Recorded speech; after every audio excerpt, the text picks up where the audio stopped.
রোদে দেওয়ার ঝামেলা ছাড়াও কিন্তু এই আমসত্ত্বটা বানানো যায়। তাই কাঁচা আম ফুরিয়ে যাওয়ার আগে কিন্তু এই আমসত্ত্বটা বানিয়ে নিতে পারেন।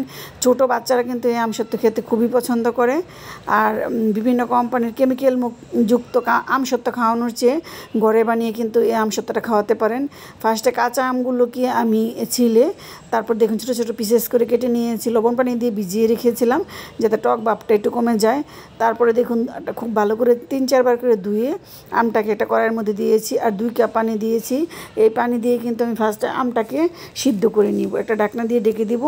ঢেকে দিলে দেখবেন বলক চলে আসবে আর আমটা আস্তে আস্তে সিদ্ধ হতে থাকবে। তো ঢাকনা দিয়ে খুব ভালো করে কিন্তু এটাকে সিদ্ধ করে নিতে হবে।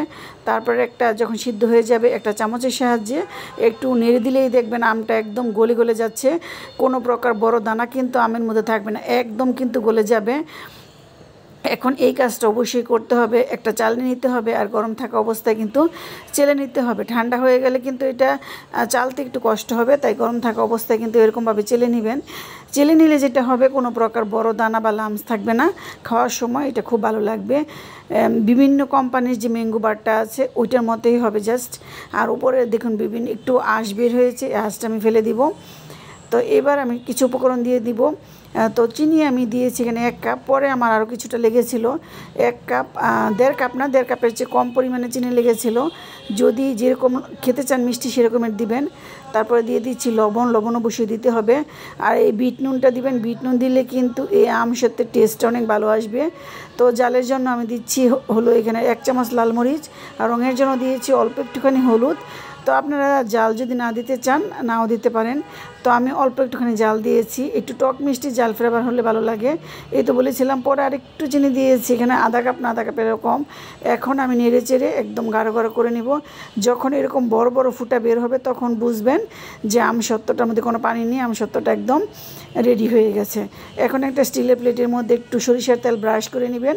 আর গরম থাকা অবস্থায় কিন্তু এই আমসত্ত্বটাকে, আমের যে পিউরিটা আছে এটাকে এই প্লেটের মধ্যে স্প্রেড করে দিবেন। তো আমার 2টা প্লেটের মধ্যে আমি স্প্রেড করেছিলাম। তো এটা করার পর আমার যেটা হয়েছিল যে বৃষ্টি নেমেছিল, তাতে কোনো সমস্যা নেই, এতে কোনো পানি নেই। আমি ফার্স্টের দিন ফ্যানের নিচে রেখে দিয়েছিলাম রাত্রেবেলা। পরের দিন সকালে যখন বারান্দায় একটু রোদ আসে তখন আমি রোদে দিয়েছিলাম। তো বেশি রোদ ছিল না, কারণ এই আধা ঘন্টার মধ্যেই কিন্তু বৃষ্টি চলে আসছিলো। আপনারা এরকম রোদে শুকিয়ে নিতে পারেন। আর যদি রোদ না থাকে তাহলে চুলার নিচে রান্না করার সময় দিয়ে রাখবেন, দেখবেন একদম শুকিয়ে গেছে। তো আর খেয়াল রাখবেন যাতে বলক এসে ডাল বা ভাতের মার এটাতে না পড়ে। এই দেখুন কি পরিমাণ সুন্দর হয়েছে। এখন এটা আপনাদের মতো করে কেটে নেবেন। আমি বিভিন্ন রকম কেটেছিলাম, এরকম রাউন্ড শেপ করেও কেটেছিলাম। আবার আমসত্ত্বর যে 4 কোণা বার এরকম করেও আমি কেটেছিলাম। আপনারা আপনাদের পছন্দ মতো কেটে নেবেন। আর এটা খেতে কিন্তু খুব বেশি মজার হয়েছিল।